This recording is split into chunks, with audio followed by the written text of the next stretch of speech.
My name's Dave. I'm an alcoholic. Hi, Dave. I've been through this process with the help of a Big Book Step Study sponsor.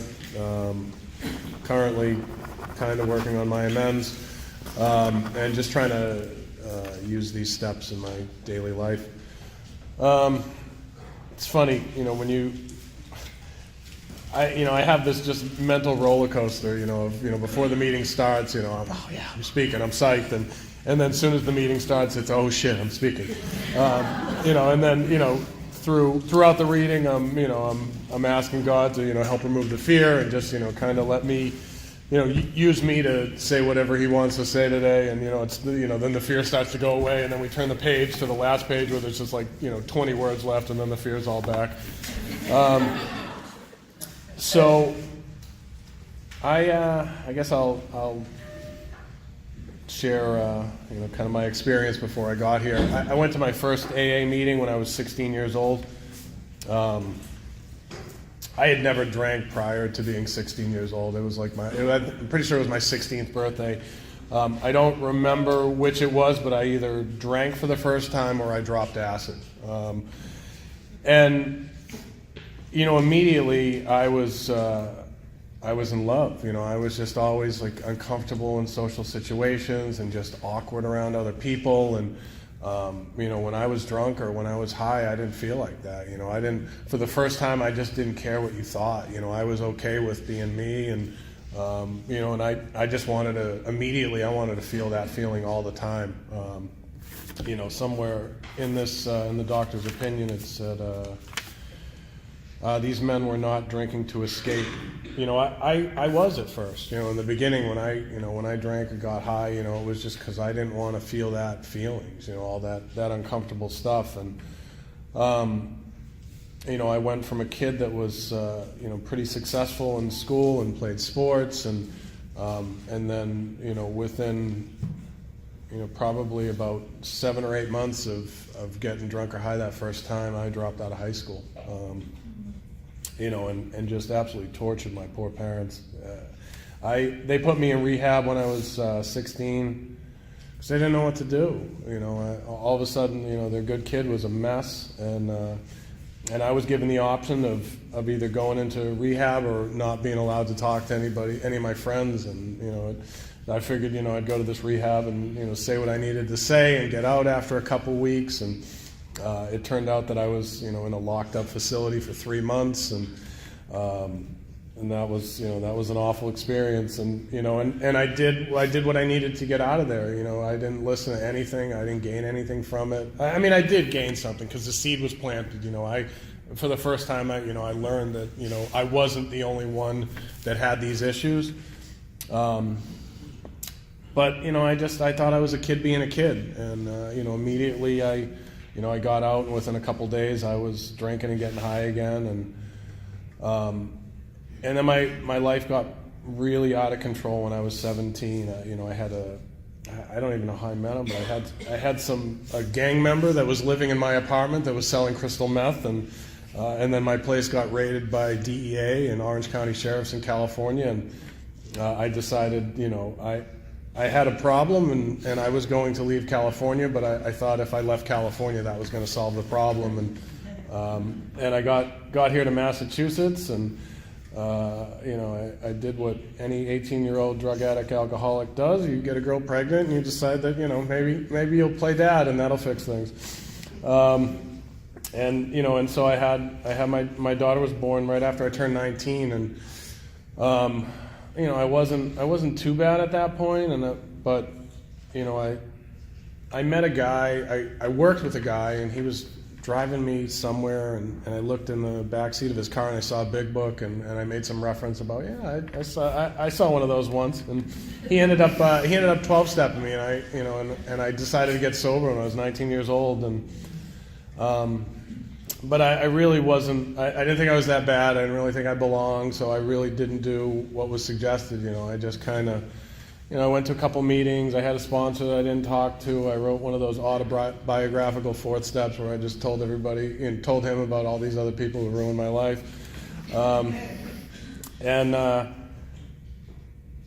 But I just didn't think I was that bad, so I stopped. I think I ended up getting somewhere around 2 years sober, and I got my wisdom teeth pulled, and I got some painkillers, and my sponsor told me to flush them down the toilet, and I didn't really think that was the right thing to do, so I kept them, and you know, having no program and no foundation, you know, I started eating them like candy, and you know, and then I was drinking and smoking pot, and you know, I was back and running, and for years, you know, for a couple of years, I thought that I was, you know, I was okay, and then, you know, and then I was closing the bar every single night, and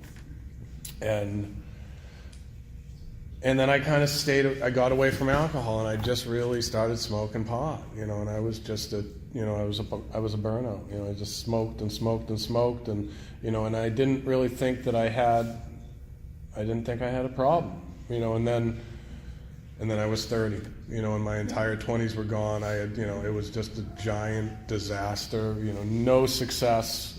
You know, the only success that I had in my adult life was that short time from 19 to 21 that I was sober.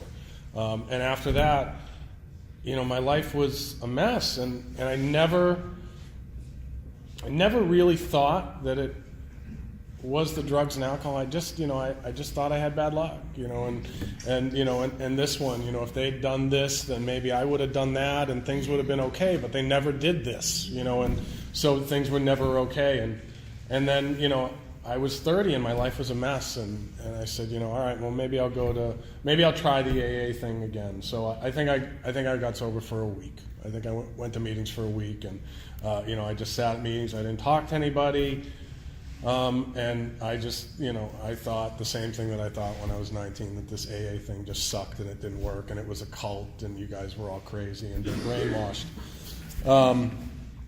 So, you know, I spent my entire 30s in this place where I really wanted to stop, and I knew that if I could somehow stop, that things would be okay, and yet I couldn't stop. You know, and when I say I wanted to stop, like, I really wanted to stop. This thought was in my head every single day. You know, the end of the night, you know, I'd drink or I'd get high, and immediately, like, soon as the buzz would start to wear off, you know, I was just filled with guilt and remorse, and, you know, and I knew that I had to stop, and that was the only way that my life was going to get better, and my life just sucked. But, you know, I think what kind of kept me away was I just didn't have any of the enormous jackpots. I didn't get a DUI. I had family that, you know, kept bailing me out of messes.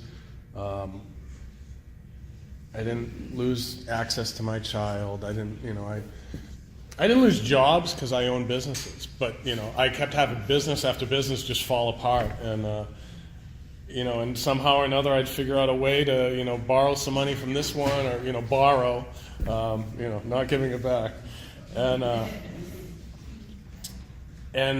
then things got to the point where it wasn't working anymore. You know, I'd be able to keep myself busy enough at work that, you know, my head would kind of be going, and I'd be focused on that, and then the second that I was done with work, you know, I was either going to a bar or I was getting high, and I was gonna sit by myself in my house, you know, and I did this night after night after night, and I'd always decide that, you know, this day was gonna be it. This is when I was gonna stop. It was always Sunday, because there was no way I was stopping before Sunday, because I needed the entire weekend to do what I wanted to do.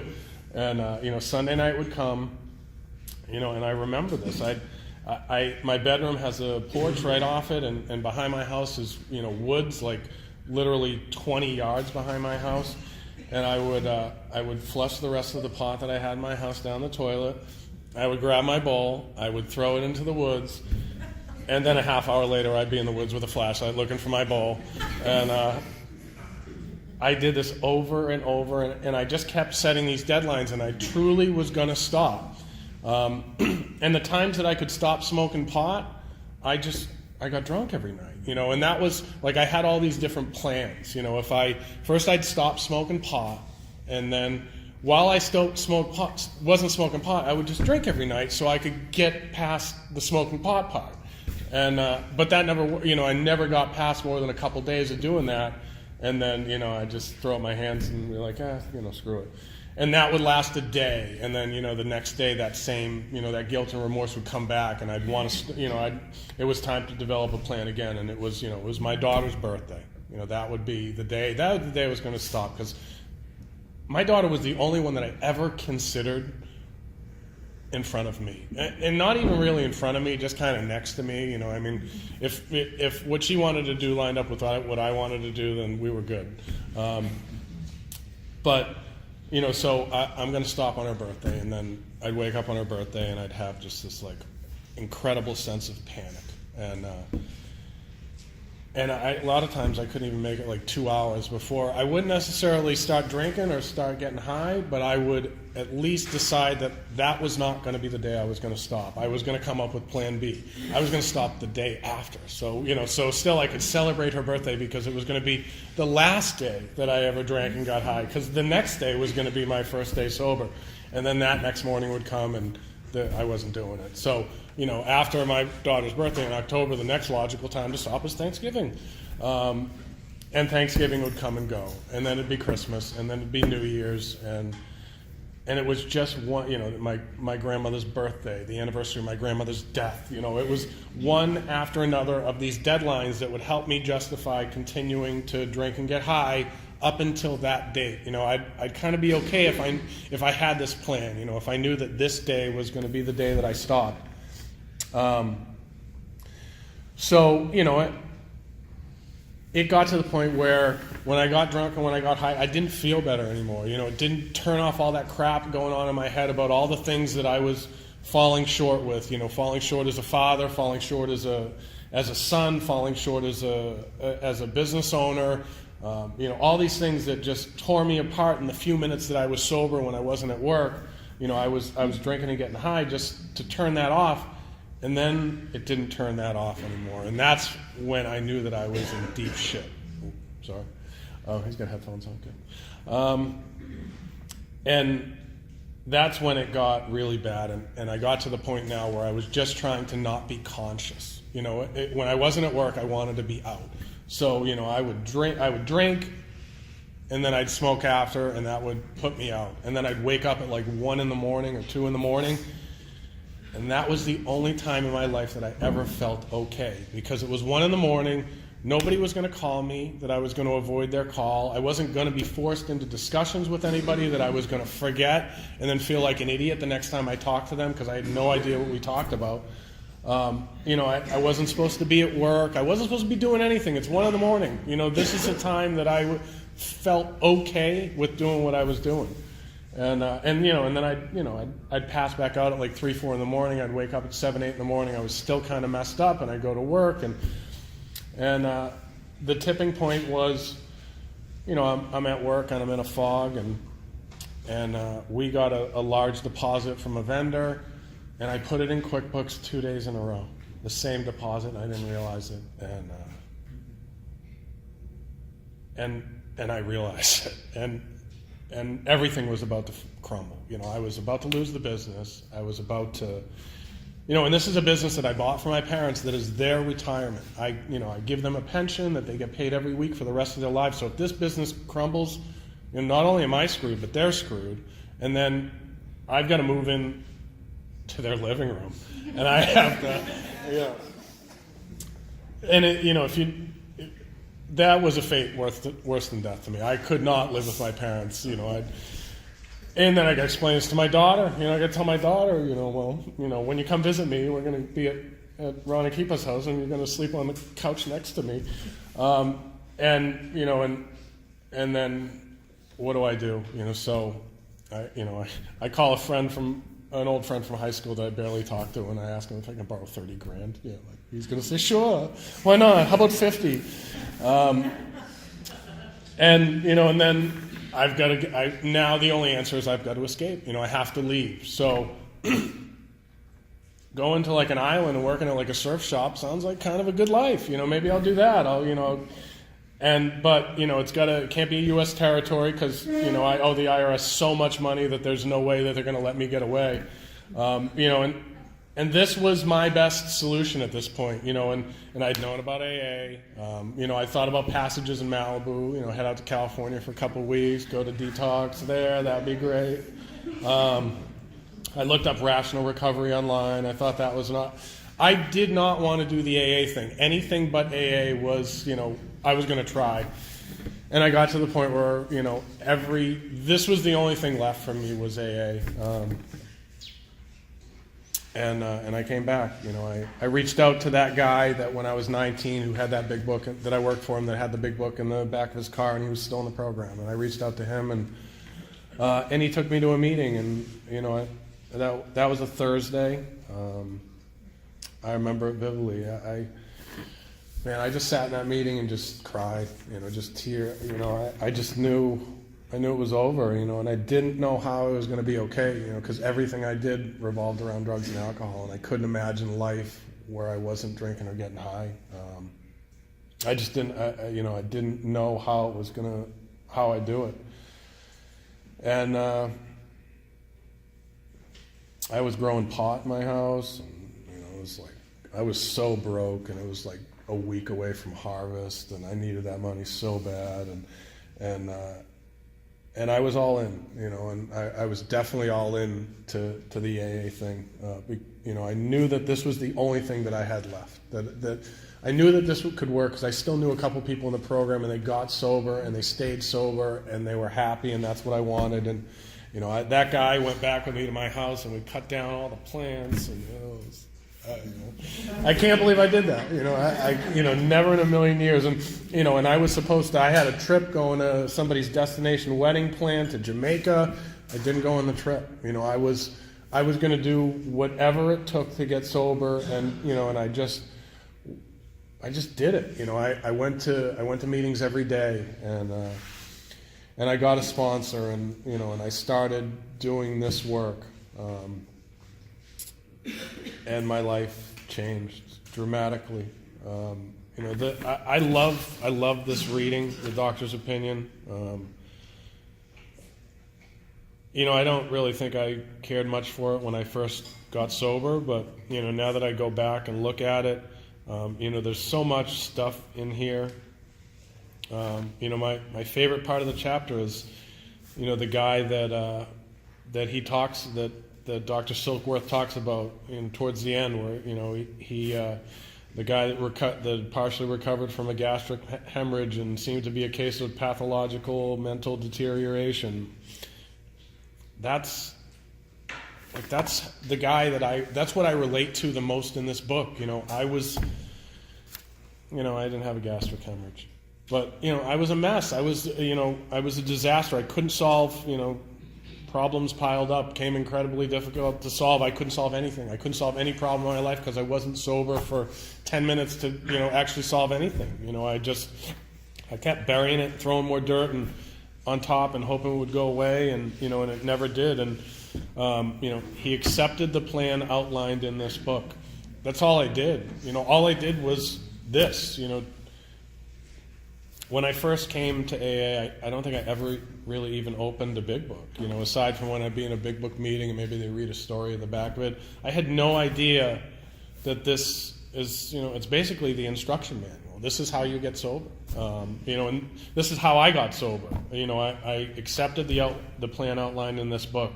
You know, I met with my sponsor once a week, and we read these chapters, and you know, I underlined words and wrote down definitions, and I highlighted things that jumped out, and you know, and we did the work the way that it's outlined in this book. And you know, the line about that guy: from a trembling, despairing, nervous wreck had emerged a man brimming over with self-reliance and contentment.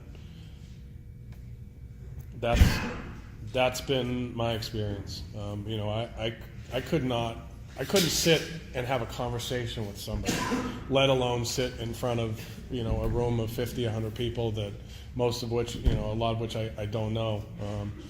There's no way I could do this. I remember, you know, going on a commitment the first time when I was like 3 months sober, and you know, I was speaking for like 90 seconds, and I panicked and forgot what I was going to say, and then said, "Okay, thanks, I'm done," and went back to my chair. And as a result of doing this work, my life is awesome. Like, it's impossible that I have this life after the life that I had 3 years ago. And all I did was this. All I did was what's here. One of the first things, I don't remember how immediate it was, probably a couple days sober, the guy that was my temporary sponsor said, get on your knees and ask a power greater than yourself to help keep you sober for the day. And I didn't really believe in God. And I believed in God. I didn't think God had any influence on anybody's lives, basically. And, so I thought it was insane, but I just did it because I was out of ideas, and it worked. And all of a sudden I was not thinking about getting drunk and getting high. And that's all I thought about all the time. And everything that this book has said will happen has happened. Everything that people in these rooms have said will happen has happened. This meeting here was my third meeting. It was on a Saturday, and I was immediately drawn to this. I just saw all these people that seemed to be happy, and they said that they did this, and I didn't think that all of you could be full of shit.